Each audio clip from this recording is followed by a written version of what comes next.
성도 여러분 안녕하세요. 행관 안식일입니다.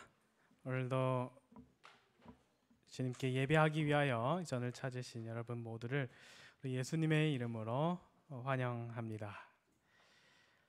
저는 오늘 나그네의 노후라는 제목으로 하나님의 말씀을 나누고자 합니다. 노후라고 하면 어떤 생각이 드시나요?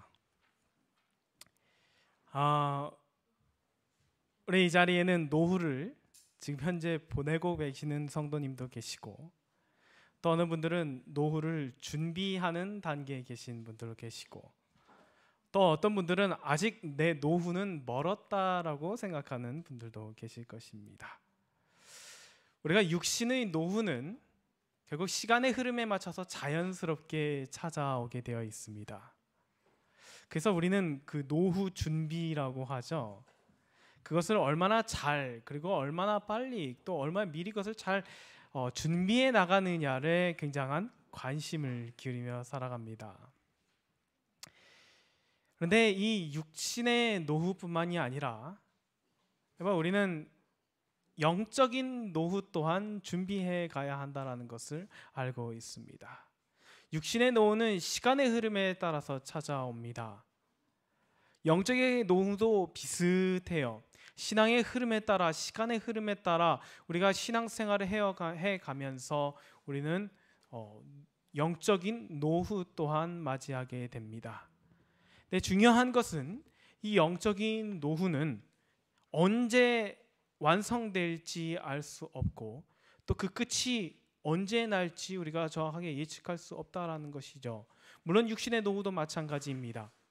그러나 육신의 노후는 어찌 보면 보이는 것에서, 그리고 그 본인이 노후를 지내고 있는 그 본인이 조금씩 느낀다면, 영적인 노후는 우리가 어떻게 그것이 완성되어 가는지 사실 이렇게 생각하거나 가시적으로 이렇게 보기가 사실 쉽지만은 않다라고 하는 것이죠. 지난 안식일 우리는 창세기에 있는 말씀을 통하여 나그네의 의미, 나그네로서 살아간다는 것은 어떤 의미인가라는 말씀을 함께 살펴보았습니다. 147년이라는 시간 동안 살면서 야곱은 나그네로 살았다라고 고백하고, 하나님 앞에서, 그리고 바로 앞에서 그렇게 나그네로 산다라는 것의 의미는 바로 내가 본향 찾는 자임을 고백하는 것임을 성경은 이야기했다라는 것을 우리는 확인할 수 있는 것이죠. 육신의 노후는 늘 자신의 거처, 자기가 머물 곳, 성경에 보면 몇몇 또 그런 노후를 보내고 있는 사람들은 늘 자신의 마지막을 위하여 때로는 무덤을 준비하는 모습도 성경에서 찾아볼 수 있습니다. 그러나 우리는 육신의 노후뿐만이 아니라 영적인 노후를 준비해야 하는 사람으로서, 그리고 예수님께서 만약 직접 지금 오신다라고 한다면 이 영적인 노후는 남녀노소와 상관없이 동시에 끝나게 된다라는 것, 우리는 늘 그러한 경계에 지금 살고 있는 마지막 때에 살아가는 하나님의 백성들이라는 사실을 기억하면서 이 말씀을 살펴보아야 하는 것이죠. 창세기 41장에 있는 말씀을 여러분과 함께 나누기 원합니다. 창세기 41장 48절과 49절에 있는 말씀입니다. 요셉이 애굽 땅에 있는 그 7년 곡물을 거두어 각 성에 저장하되 각 성읍 주위의 밭의 곡물을 그 성읍 중에 쌓아두매 쌓아둔 곡식이 바다 모래같이 심이 많아 세기를 그쳤으니 그 수가 한이 없음이더라. 아무도 아멘을 하시지 않네요. 모두의 꿈 아닙니까? 한 없는, 셀 수 없는, 세상 모든 사람들이 다 노후를 이렇게 준비하고 싶어 하죠. 장차 뭔가 다가올 무언가를 사람들은 이렇게 준비하고 싶어 합니다. 얼마나 멋집니까?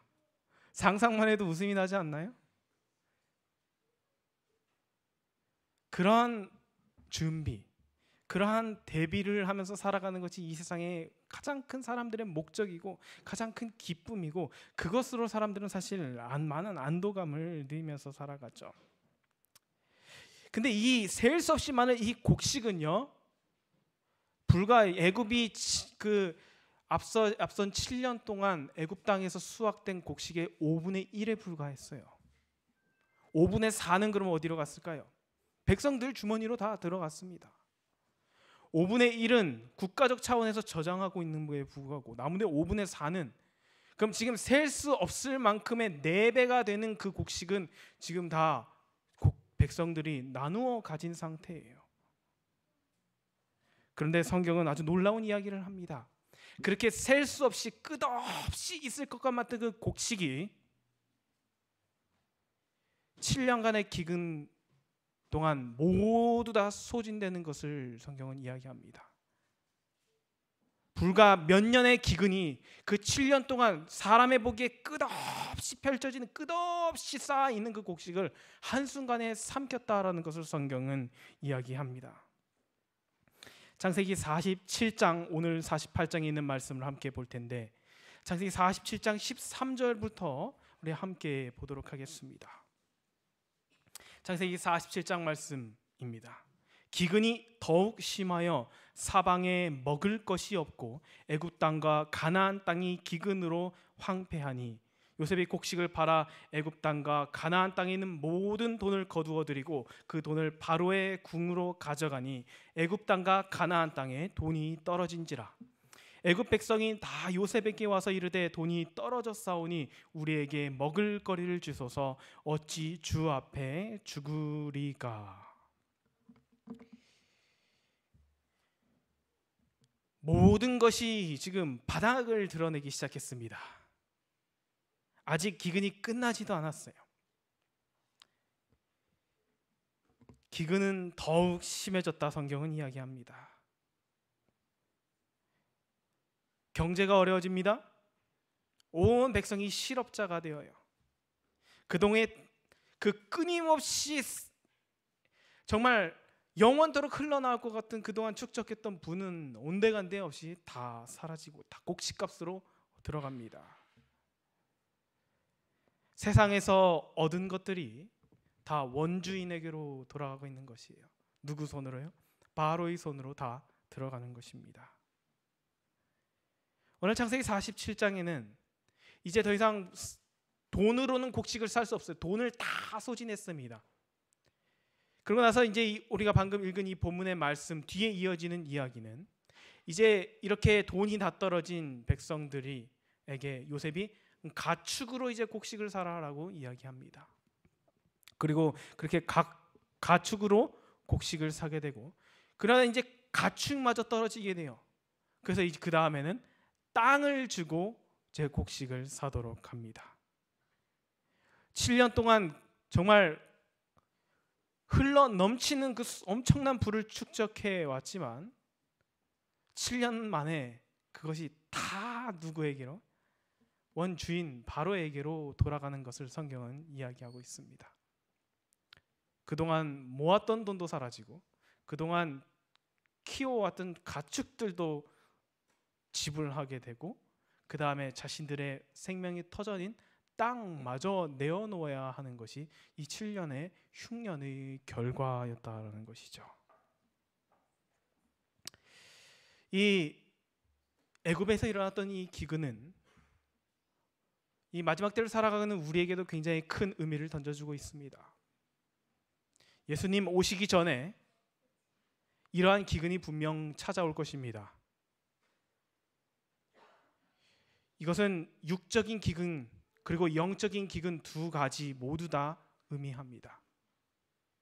지금 보십시오. 세상에서 돌아가고 있는 그 모습을. 하루가 멀다 하고 물가는 치솟고 있습니다. 근데 경제는 침체되고 있죠. 이제 우리는 그 어느 때보다도 더 많은 값을 지불하고 우리 생필품을 얻어야 하는 시대에 살아가고 있어요. 그리고 이러한 지금 기후 변화와 함께 찾아오는 이 수많은 이 재난들은 앞으로 더 큰 생활고를 가져다 줄 것입니다. 더 식료품 값이 더 상승하게 되어 있고, 우리는 그동안 사 먹었던 것보다 지불했던 비용보다 더 많은 것을 지불하고 우리는 육신의 양식을 얻어야 할 것이 곧 찾아올 것입니다. 그것이 예수님 모시기 전에 일어날 사회 현상이자 세상에서 일어나는 보편적인 일일 것이라는 것이죠. 그리고 그와 동시에 영적인 기근 또한 진행되고 있습니다. 원래 영적으로 굉장히 풍년 같아 보여요. 뭐 유튜브만 틀면 막 수많은 설교들과 수많은 말씀들이 막 가득 채운 것 같습니다. 그러나 사실 우리의 각각의 그리스도인들의 마음을 하나님의 말씀으로 얼마나 채우고 있느냐 우리가 반문해 본다면, 사람들의 마음은 늘 텅 빈 채로 하나님의 말씀으로 채워야 할 것에 엉뚱한 것들을, 곧 사라질 것들을 채우고 있음을 우리는 발견하게 되는 것이죠. 7년간의 풍년 동안 창고를 만들고 곡식을 채우고 그들이 얼마나 기뻤을까요? 얼마나 만족했을까요? 얼마나 안락했을까요? 그러나 그 모든 것들은 다 7년의 흉년이 앗아간다라는 것을 그들은 경험을 통하여 깨닫게 되는 것이죠. 그렇기 때문에 우리는 이 육적, 그리고 특별히 무엇보다 이 영적 기근에 대한 분명한 통찰력과 분명한 깨어 있음을 가져야 한다라는 것입니다. 이 애굽의 모든 백성들이 다, 아니 전 세계에 있는 그 근방에 있는 모든 나라의 백성들이 요셉에게 가서 드디어 이제 계속해서 곡식을 사는 장면을 우리는 발견하게 됩니다. 요셉에게서 양식을 얻기 위해 그들의 돈을 내놓고 가축을 내놓고 땅을 내어놓는 것이죠. 이 요셉은 예수님을 상징합니다. 지금 이 곡식을, 돈을 주고 가축을 주고 또 땅을 주고 사는 이 모습은 예수님께서, 하나님께서 공급하시는 것을 받기 위하여 우리가 지불해야 한다라는 것이 분명히 있다는 사실을 우리에게 알려주고 있는 것이죠. 세상에서 얻은 것들을 모두 다 지불하게 된다라는 것입니다. 여러분, 우리가 가지고 있는 모든 것들 다 어차피 지불해야 될 것들이에요. 하나님께서 주시는 것을 얻기 위하여는 세상의 것들을 지불해야 한다라는 것입니다. 돈을 바로에게 갖다 주고 곡식을 요셉에게서 얻어오는 것처럼 우리는 우리의 시간과 재물과 우리의 몸과 마음, 모든 것을, 이 세상에서 얻은 모든 것들을 다 우리는 지불하여 하나님에게서부터 양식을 얻어 살아야 한다라는 것이죠. 그러한 영적인 양식을 공급받는 이 흉년의 기간, 그것을 지금 온 나라의 백성들이 경험하는 것입니다. 이때 성경에서 이 곡식을 파는 이 과정 속에서 우리는 한 가지 요셉의 아름다운 품성을 발견할 수 있습니다. 계속해서 말씀을 한번 읽어볼 텐데요. 창세기 47장에 이어지는 말씀입니다. 요셉이 이르되 너희의 가축을 내라. 돈이 떨어졌은즉 너희의 가축과 바꾸어 주리라. 그들이 그들의 가축을 요셉에게 끌어오는지라. 요셉이 그 말과 양떼와 소떼와 나귀를 받고 그들에게 먹을 것을 주되 곧 그 가축과 바꾸어서, 모든 가축과 바꾸어서 그 해 동안에 먹을 것을 그들에게 주니라. 여러분, 이 요셉은, 여기서 보면 요셉이 굉장히 잔인해 보일 수도 있어요. 돈도 다 가져가고 가축도 다 가져가고. 그러나 사실 요셉은 굉장한 자비를 베풀고 있습니다. 그것은 무엇이냐면, 여기 와서 가축을 내어놓고 곡식을 사가는 모든 사람은 다 얼마치를 받았어요? 1년치 양식을 다 받아갔다라는 사실입니다. 이것이 요셉의 아주 현명한 정치력과 아주 탁월한 행정력에 기반으로 된 아주 훌륭한, 어떻게 보면 일처리의 모습을 볼 수 있는 것이죠. 분명히 소 한 마리 갖고 있는 사람, 소 한 마리도 없어서 염소 한 마리 갖고 있는 사람이 있었을 것입니다. 그러나 누구든지 가축을 가져오는 자에게는 1년치의 양식을 다 받을 수 있도록 요셉은 그렇게 보장해 주었다라는 것이죠.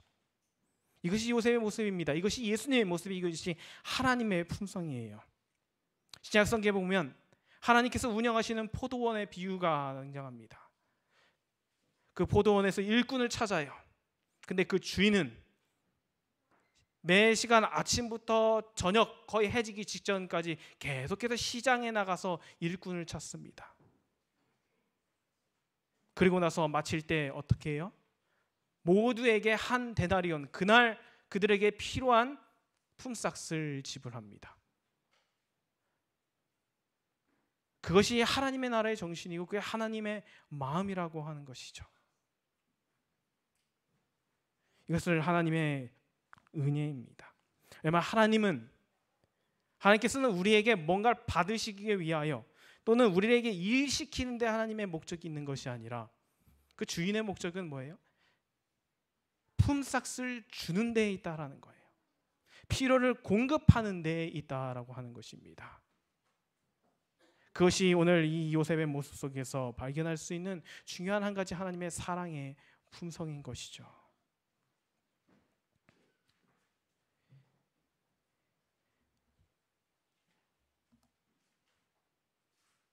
창세기 47장 28절에 있는 말씀을 다시 넘어가도록 하겠습니다. 창세기 47장에 이렇게 28절부터 31절 말씀입니다. 야곱이 애굽 땅에 17년을 거주하였으니 그의 나이가 147세라. 이스라엘이 죽을 날이 가까움에 그의 아들 요셉을 불러 그에게 이르되 이제 내가 내게 은혜를 입었거든 청하노니 내 손을 내 허벅지 아래에 넣고 인애와 성실함으로 내게 행하여 애굽에 나를 장사하지 아니하도록 하라. 내가 조상들과 함께 눕거든 너는 나를 애굽에서 메어다가 조상의 묘지에 장사하라. 요셉이 이르되 내가 아버지의 말씀대로 행하리이다. 야곱이 또 이르되 내게 맹세하라 하매 그가 맹세하니 이스라엘이 침상머리에서 하나님께 경배하니라. 야곱이 아마 느꼈던 것 같습니다. 자기의 끝이 다 왔다라는 것을. 야곱의 일생을 이 시간으로 이렇게 나눠 본다면요, 마틴 루터의 이 연대 계산에 따른 그 시간의 분류입니다. 여러분, 야곱이 그 가족을 떠나서 바단 아람 즉 하란으로 에서를 피해서 도망갔을 때의 나이가 몇인지 아십니까? 그때가 그의 나이 77세였습니다. 77세요. 꽤 나이 많았죠? 도망칠 때가 77세였습니다. 그리고 거기서 결혼을 하게 되고 그 바단 아람에서 20년을 머뭅니다. 그리고 가나안으로 돌아와요. 가나안으로 돌아올 때 그의 나이 97세입니다. 그 후 가나안에서 33년을 지냅니다. 그리고 나서 애굽으로 내려가고 애굽에서 17년을 더 살아서 지금 147세가 되었어요. 오늘날로 좀 비교해서 이 야곱의 나이를 이렇게 좀 환산해 본다면 우리가 지금 100세 시대라고 하지 않습니까? 100년을 산다 가정하에 환산해 보면 그의 나이 77세는 오늘날에 거의 50세에 가까워요. 50대에 이제 막 뭐가 된 거예요? 도망자가 된 것입니다. 도망자가 된 것이 됐어요. 50세에 그렇게 박달아람으로 갔습니다. 그리고 나서 몇 세에 돌아와요? 97세에 실제 나이 97세로 돌아오니까 오늘날의 나이로 보면 70대입니다. 우리 계신 어르신들 나이에 지금 가나안으로 돌아오게 된 것이에요. 그때 야곱이 돌아오면서 했던 이야기 여러분 기억하시죠? 내가 언제야 내 집을 세우리까? 왜 이 야곱의 모습을 한번 보셔요. 우리 앞에 계신 어른들이 70세의 어르신들이 내가 언제야 내 집을 세우리까라고 이야기한다면 그 옆에서 듣는 사람들 마음이 어떨까요? 우리 장로님 댁을 언제 세우셨습니까? 야곱은 70대에 세웠대요. 이 야곱의 마음이 좀 이해 가시죠? 50살에 도망쳐서 70살에 내 가족 한번 이렇게 제대로 꾸려볼 생각을 그때쯤 해본 것입니다. 야곱은 어떻게 보면 노후 준비에는 완전히 뭐예요? 실패했어요. 사회적으로 가장 뭐랄까 두드러지게 활동해야 될 때 도망자 신세가 되었고, 남들이 은퇴를 고려할 시기에 그는 이제 막 자기의 집을 세우기 시작했습니다. 참 찡해요. 그 마음이 사뭇 이해가 갑니다. 그래서 어쩌면 야곱이 바로 가나안으로 돌아와서 땅을 제일 먼저 산 이유도 거기였을 거예요. 그 97세의 나이에 이제 땅이라도 해서 땅이라도 사서 집은 못 지어도 텐트라도 좀 잘 져놓고 편안하게 살고 싶었던 마음이 그에게 왜 없었겠습니까? 근데 하나님께서 그것에 머물지 않도록 하시죠. 그 베델로 이끄십니다. 그리고 야곱은 그렇게 하나님께서 베델로 이끄심을 통하여 그는 자기가 평생 나그네로 살아야 함을 알게 됩니다. 그리고 33년 동안 가나안 땅에서 땅 한 평 얻지 못한 채 나그네로 살게 된 것이죠. 그리고 나서 이 바로를 만나게 되고 바로 앞에서 자기의 나이를 고백하면서 내 나이, 나 평생 나그네로 살았다라고 고백하는 것입니다. 이제야 좀 노후가 괜찮아 보이죠. 다행히 아들 잘 둬서 그래도 17년은 나름 안락하게 보냅니다. 가뭄 속에서 먹을 것도 얻을 수 있었고요. 여러분, 그런데 이 야곱의 심정을 한번 보십시오. 지금 야곱이 147세입니다. 자신의 죽음, 자신의 끝이 가까웠다는 사실을 알게 되면서 그 마음이 어땠을까요?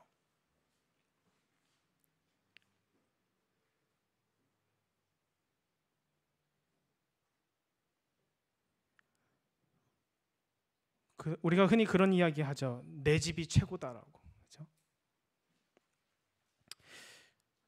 제가 요즘 그런 생각이 조금씩 생깁니다. 집이 하나 있었으면 좋겠다. 이사 다니기가 너무 귀찮더라고요.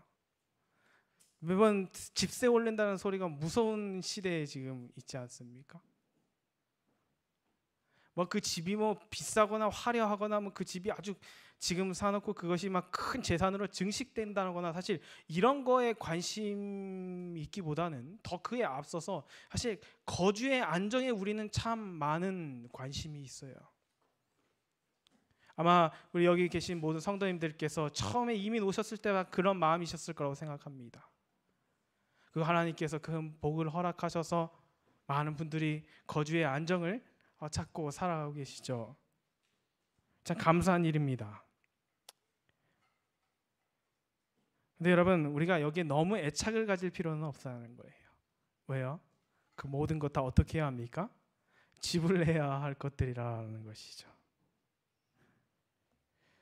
다 그것을 양식을 사기 위하여 넘겨야 할 때, 바로의 손에 넘겨야 할 때가 올 것이라는 것입니다.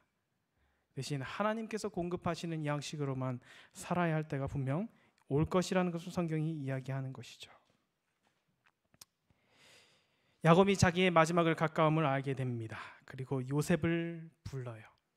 그리고 그에게 맹세하게 합니다. 내가 죽으면 나를 가나안에 가서 묻어달라. 야곱은 나그네 정신이 아주 투철한 사람이었어요. 히브리서에는 나그네 삶의 목적을 분명하게 이야기합니다. 히브리서 11장에 있는 말씀이에요. 그렇게 나그네로 사는 이유는 뭐냐면, 나그네로 살았다, 내가 나그네라 고백하는 이유가 뭐냐면 자기들이 본향 찾는 자임을 나타냄이라라고 성경은 이야기해요. 즉 나그네의 삶의 목적은 무엇입니까? 내가 무엇을 소망하는지, 나는 어디를 바라보고 있는지, 무엇을 기대하며 살아가는지를 알리기 위함이라고 하는 것이에요. 그래서 야곱은 바로 앞에서도 나는 나그네입니다 라고 이야기해요. 우리는 여기 계속 사지 않을 것입니다. 나는 애굽에 머물지 않을 것입니다. 나는 애굽의 땅에 기대하지 않을 것입니다. 나는 언젠가 하나님의 주신 그 땅으로 다시 돌아갈 것입니다라는 누송내를 야곱이 내비치죠. 그리고 오늘 이 요셉을 불러서도 이야기하는 것이에요. 나는 죽어서도 하나님 땅으로 가겠노라고. 그는 끝까지 나그네로서의 삶을 다하려고 한 것입니다. 그래서 요셉에게 이렇게 부탁하는 것이죠. 그리고 요셉이 그렇게 하겠노라고 약속합니다. 그리고 나서 야곱은 불편한 몸을 잠시 일으켜 세워 침상에서 하나님께 경배했다 성경은 이야기합니다. 너무나 멋진 모습이지 않나요? 이것이 진정한 나그네의 노후의 모습입니다. 하나님을 믿는 사람의 모습인 것이죠. 곧 자신의 끝이 다가올수록 그것을 알면서 여전히 자신의 시선은 어디예요? 하늘에 고정시키고 있는 것이에요. 그리고 그것이 약속되었음을 인하여 기뻐하는 사람이 바로 진정한 영적인 노후를 보내고 있는 사람이라는 것입니다. 야곱과 같은 이러한 노후를 맞이하는 것은 단지 물리적인 시간의 흐름에 따라 이루어지지는 않는다라는 것을 우리는 잘 알고 있습니다. 이것은 그가 젊었을 때, 더 젊었을 때, 97세에 돌아왔을 때, 100세쯤 되었을 때, 세겜에서 모든 것을 잃을 뻔한 위기를 넘기면서 그리고 33년의 가나안 삶을 보내면서 자기가 내 집을 언제 세우리까라는 자신의 노후를 위한 준비를 위한 그의 열망을 하나님께 맡김으로써 나그네로 살기로 그가 결심하고 선택 내린 그 모든 과정들이 결국 그의 인생의 마지막 해 147년째 된 해에 선명하게 드러나게 된 것이죠. 야곱은 자신의 마지막을 두려워하는 것이 아니라 하나님께서 약속하신 땅으로 돌아갈 수 있다는 소망을 가지면서 하나님께 경배하고 있는 것입니다.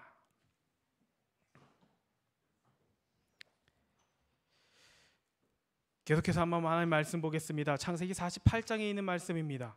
창세기 48장 1절부터 4절에 있는 말씀입니다. 이 일 후에 어떤 사람이 요셉에게 말하기를 내 아버지가 병들었다 하므로 그가 곧 두 아들 므낫세와 에브라임과 함께 이르니 어떤 사람이 야곱에게 말하되 내 아들 요셉이 내게 왔다 하매 이스라엘이 힘을 내어 침상에 앉아 요셉에게 이르되 이전에 가나안 땅 루스에서 전능하신 하나님이 내게 나타나사 복을 주시면 내게 이르시되 내가 너로 생육하고 번성하게 하여 내게서 많은 백성이 나게 하고 내가 이 땅을 내 후손에게 주어 영원한 소유가 되게 하리라 하셨느니라. 내가 애굽으로 와서 내게 이르기 전에 애굽에서 네가 낳은 두 아들 에브라임과 므낫세는 내 것이라. 루벤과 시몬처럼 내 것이 될 것이요 이들 후의 내 소생은 네 것이 될 것이며 그들의 유산은 그들의 형의 이름으로 함께 받으리라. 야곱이 많이 이제 노한을 많이 이제 아프게 되었습니다. 그러니까 야곱이 병들었다 이야기해요. 진짜 마지막에 가까운 것이죠. 그때 요셉이 아들들을 데리고 병문난을 하게 됩니다.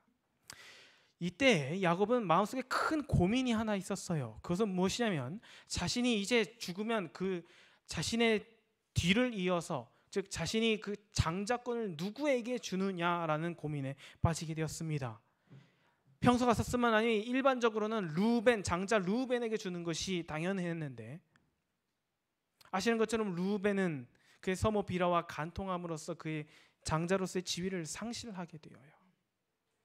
그리고 시몬과 레위는 세겜에서 했던 그의 악행들로 인하여 또 다른 장자권을 또 상실을 하게 됩니다. 여찌됐든 첫째부터 셋째까지 내려오는데 하나같이 뭐였대요? 뭔가 결격 사유가 있는 것이죠. 그 가운데 얼마나 많은 고민을 했겠습니까?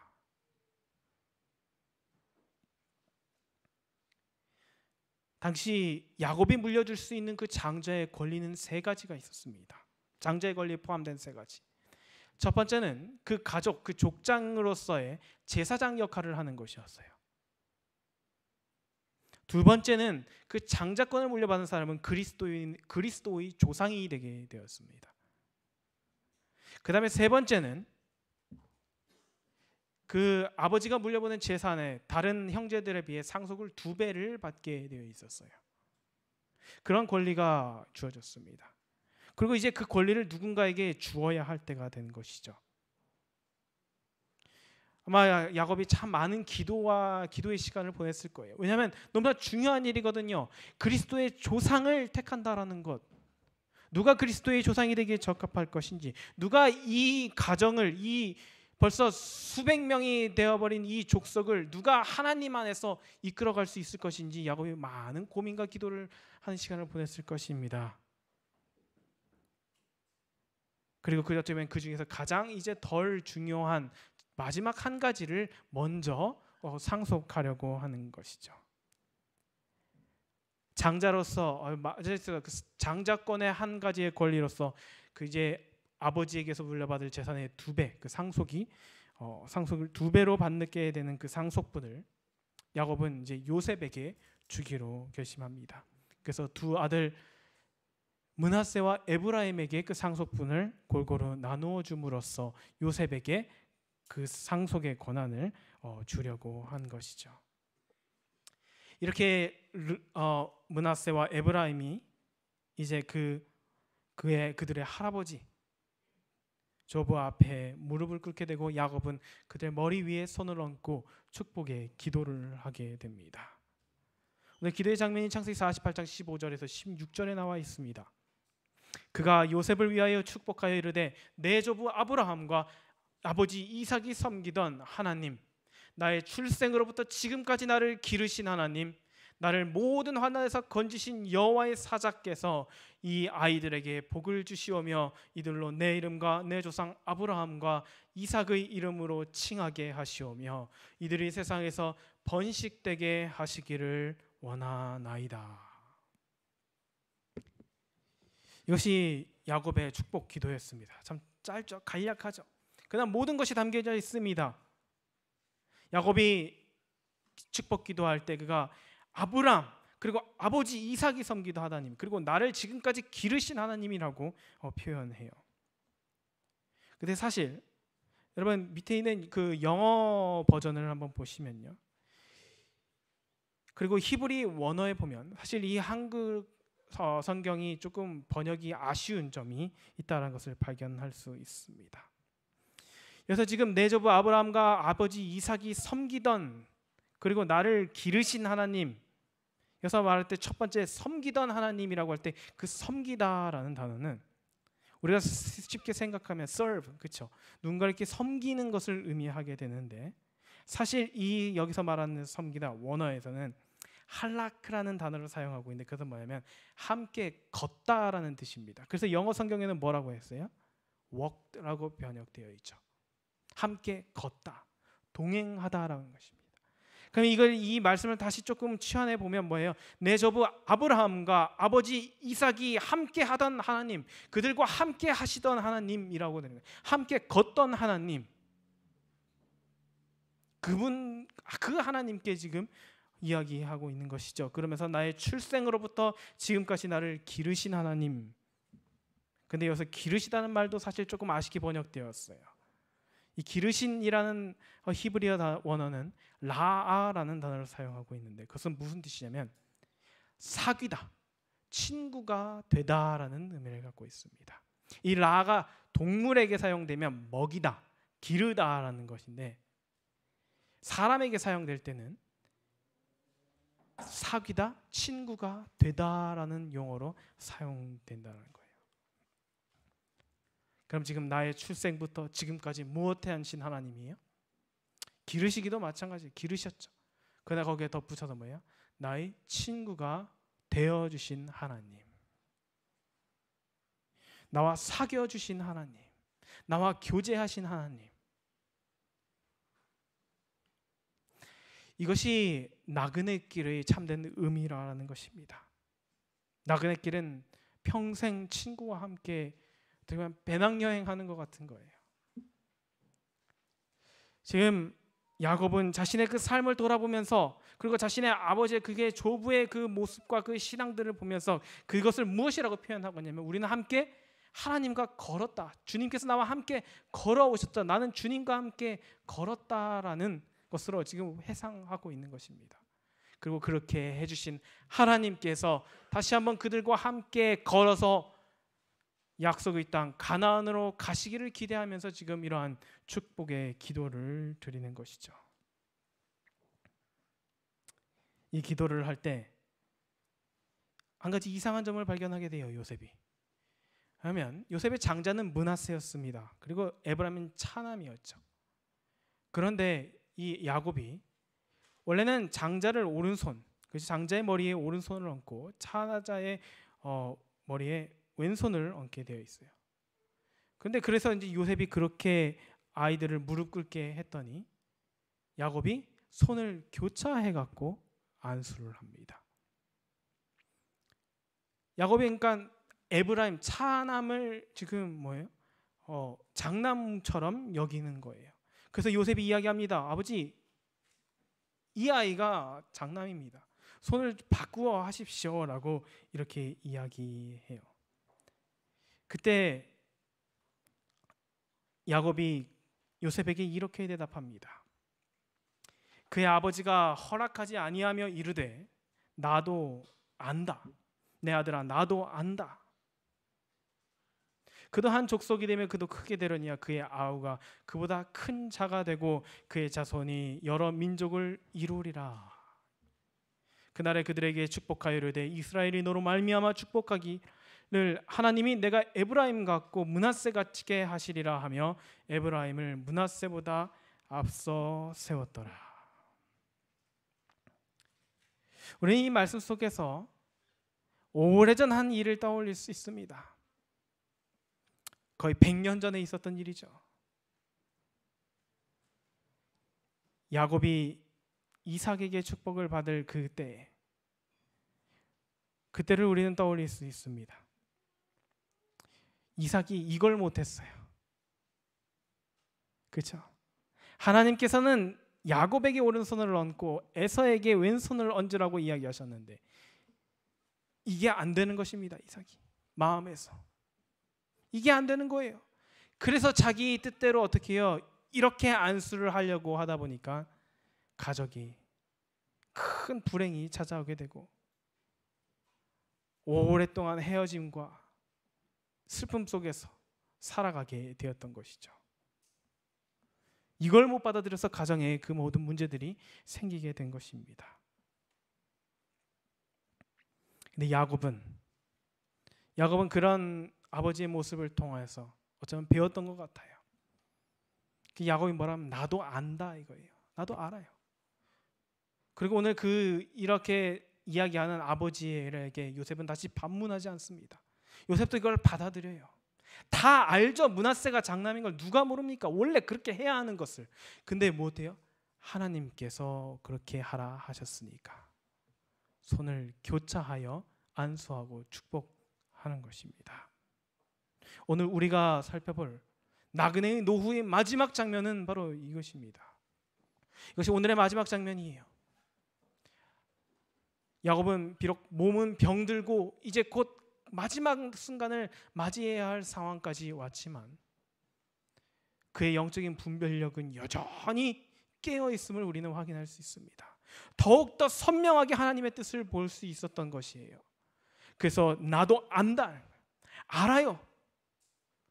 우리 삶에 이런 것들이 참 많습니다. 내가 아는 것들, 이렇게 해야 맞는 것이고 이렇게 하는 것이 당연지사고 이렇게 하는 것이 순리인 것을 나도 알고, 우린 그렇게 알고 살아갑니다. 더 많이 알게 될 것이고요. 그러나 뭐 어때요?